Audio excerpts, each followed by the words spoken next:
पूर्ण बहुमत की जब सरकार आती तो 5100 रुपये भाई दुष्यंत चौटाला जी ने ये कहा था कि हमारी पूर्ण बहुमत की सरकार आते ही हम पहली कलम से 5100 रुपये पेंशन कर देंगे। दोनों का फ़ायदा ये है कि जो पिछड़ा वर्ग का जो कभी भी बेचारे कोई गांव में कभी मेंबर भी नहीं बनते थे, आज वो गांव में सरपंच बने हैं, ये भाई दुष्यंत चौटाला जी की देन है। मैं विधायक यहाँ से बनता हूँ तो सभी के जो विकास कार्य चाहिए वो पीने का पानी हो जी, सीवर का हो जी, खेत के खाल नाले का हो, सभी प्रकार की जो मूलभूत सुविधाएं हैं। नमस्कार साथियों, मैं आपका दोस्त राहुल हिंदुस्तानी हल्का आदमपुर की चुनावी की हर एक अपडेट आपको देते हैं, चाहे वो कांग्रेस हो, चाहे बीजेपी हो, जेजेपी हो, इनेलो हो। आज आपको मैं एक शख्स से मिलवाने चाहता हूं जो जेजेपी पार्टी की टिकट लेकर आए हैं। पुराने आदमपुर के अंदर उनका काफ़ी जुड़ाव था, अभी आदमपुर नलवा अलग हो गया है, नलवे से बिलोंग करते हैं, मगर बात करूं आदमपुर में टिकट लेकर आए हैं। देखते हैं जेजेपी पार्टी का कितना का जोर है, क्या माहौल है, क्या कहते हैं लोग, किसको वोट देंगे। इन्होंने 4.5 साल राज भी किया, कितना काम किया, कितने लोगों से मिले, गांव में जाते हैं, क्या रुझान मिलता है। तो हमारे साथ मौजूद है कृष्ण जी। कृष्ण जी नमस्कार। नमस्कार भाई, बहुत बहुत आपका पूरे चैनल के जो का सभी का आपने जो मान सम्मान देने के लिए आए हैं, आपका बहुत बहुत धन्यवाद। कृष्ण जी आपसे पूछूंगा, आप लोगों ने 4.5 साल राज किया, लोगों के काम भी किए होंगे, गांव में जाते हैं आदमपुर हल्के में कैसा रुझान मिलता है? बहुत बढ़िया रुझान है। आप देख रहे हो आज हम चूड़ी गांव में आए, हमारे 14-15 गांव के दौरे हैं, तो जो प्यार जो मिल रहा है बहुत अच्छा, और हम अच्छे मार्जिन से चुनाव जीतने का काम करेंगे। एक बात ये भी है, गांव में जाते हैं लोग नाराज़ भी मिलते होंगे, काफ़ी लोग नाराज़ भी मिलते हैं, क्योंकि अभी इलेक्शन का दौर होता है तो लोग खूब नाराज़ होते हैं कि भाई मेरे घर पे चाय पीने नहीं आए, कोई कहता है मेरे पास मिलने नहीं आए, ऐसी चीज़ भी दिखाई देती है। नाराज़गी आप बताओ कहाँ होती है? नाराज़गी जहाँ अपनापन होता है वहीं नाराज़गी होती है। आप जाके आप ये देखो कि राजस्थान का आदमी थोड़ी नाराज़ होगा, अपना ही आदमी जो अपने घर का परिवार का जो आदमी है वही नाराज़ होगा। और हम परिवार में नाराज़गी चलती रहती है, अगर कोई नाराज़ है तो हम मना लेंगे, हमारा भाई है। कृष्ण जी आपको टिकट मिली है तो क्या कुछ रुझान लगता है, क्या माहौल बनाएंगे? आदमपुर की जनता से जब मिलने जाते हैं, चूली गांव में आते हैं, तो आप लोगों ने क्या कुछ वादा किया है? पीछे तो आप राज में थे, आपके पास थे 5100 रुपये पेंशन करेंगे, अब की बार आपका क्या कुछ मैनिफेस्टो है, क्या बताएंगे, क्या करेंगे लोगों के लिए? भाई हम लोग अगर सरकार में आते हैं और हम आदमपुर से सीट जीतते हैं तो क्या कुछ करके देंगे आदमपुर की जनता को? नहीं, पहले तो मैं आपको बता दूँ, हम 5100 रुपये पेंशन की जो बात की थी, हम पूर्ण बहुमत की जब सरकार आती तो 5100 रुपये भाई दुष्यंत चौटाला जी ने ये कहा था कि हमारी पूर्ण बहुमत की सरकार आते ही हम पहली कलम से 5100 रुपये पेंशन कर देंगे। आप ये देखो कि हमने लगभग आज 3000 रुपये जब से दुष्यंत चौटाला जी सरकार से बाहर हुए हैं, आप बताओ एक पैसा भी किसी ने बढ़ाया होगा?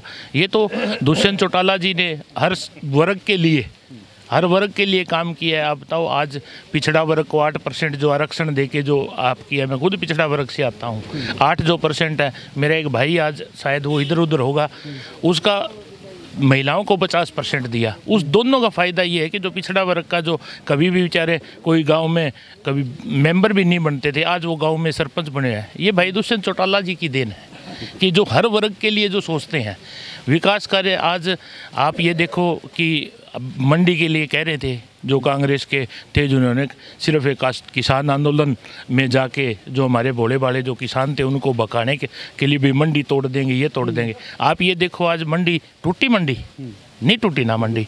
आज मंडी आप ये देखो कि जहाँ फसल का टाइम होता है तो गांव में भी मंडियाँ लगने लगी, जो टेम्परेरी मंडियाँ हैं। ये भाई दुष्यंत चौटाला जी ने ये किया है। एयरपोर्ट का जो निर्माण का है, सोच सकता था आज हिसार का एयरपोर्ट का है, कितना विकास उसके जो आप जो और फैक्ट्रियाँ हैं, कोई इंडस्ट्री जो आने लग रही है एयरपोर्ट की वजह से। तो जिस एरिए में जब इंडस्ट्री आएगी तो विकास कार्य जो एम्प्लॉयमेंट भी ज़्यादा होगा, सब कुछ, तो विकास कार्य में दुष्यंत चौटाला जी ने बहुत बढ़ चढ़ के बात। एक बात कहते हैं, आपने एयरपोर्ट का जिक्र किया, एयरपोर्ट की बात करूँ तो एयरपोर्ट के लिए लोग कहते हैं कि भाई एयरपोर्ट बन गया पर इस पे जहाज़ कौन सी उड़ेगी, अब तक कंफर्म नहीं हो पाया। ये देखो दुष्यंत चौटाला जी ने MOU भी कर लिया था, जहाज़ भी आ चुकी है।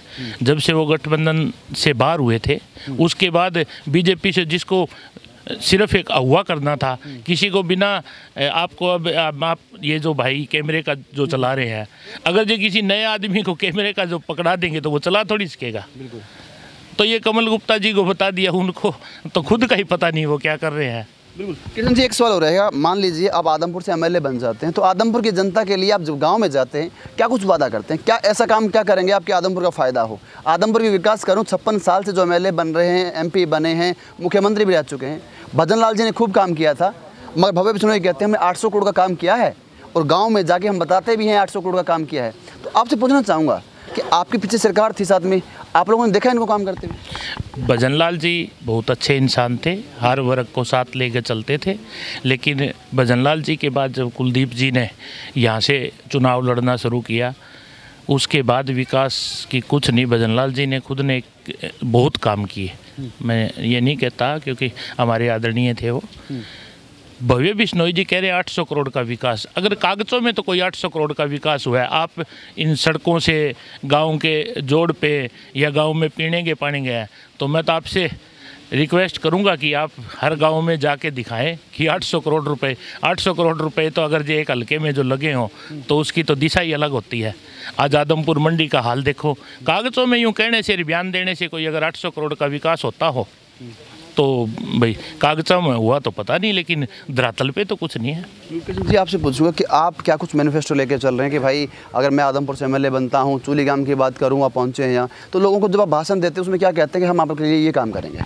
मैनिफेस्टो तो पार्टी जल्दी जारी कर देगी, लेकिन मैं तो एक ही बात कहता हूँ कि जो विकास कार्य जो आज पेंडिंग है, वो मैं विधायक यहाँ से बनता हूँ तो सभी के जो विकास कार्य चाहिए, वो पीने का पानी हो, चाहे सीवर का हो, चाहे खेत के खाल नाले का हो, सभी प्रकार की जो मूलभूत सुविधाएं हैं, और सबसे बड़ा जो होता है कि हर आदमी को मान सम्मान देना, हर सुख दुख में शामिल होना।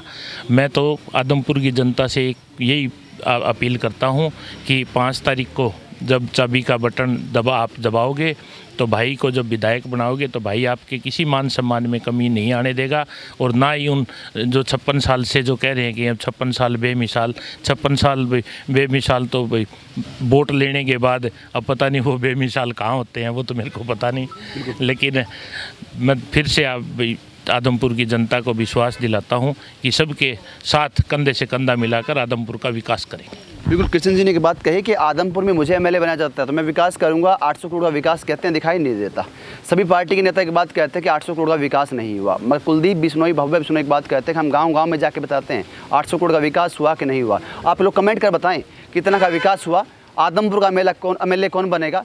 आदमपुर का जो ताज है वो 56 सालों से भजनलाल परिवार के पास है। अब की बार देखते हैं क्या जेजेपी में जाएगा या इनेलो में जाएगा, कांग्रेस पार्टी के पास जाएगा, किसके पास जाएगा ये ताज, किसका ज़्यादा जोर है, किसका माहौल है, किसके साथ जनता है। जहाँ जनता होगी वहाँ एमएलए होगा, वहाँ सरकार भी बनेगी। देखते हैं किसकी सरकार बनती है। आपसे छोटा सा अनुरोध, हमारे यूट्यूब चैनल को तुरंत सब्सक्राइब कर लें। हम आपको दिखाते रहेंगे किसका पलड़ा भारी, किसका पलड़ा हल्का और कौन बनेगा एमएलए। छोटा सा अनुरोध, शेयर करें, कमेंट बॉक्स में अपनी राय दें। नमस्कार।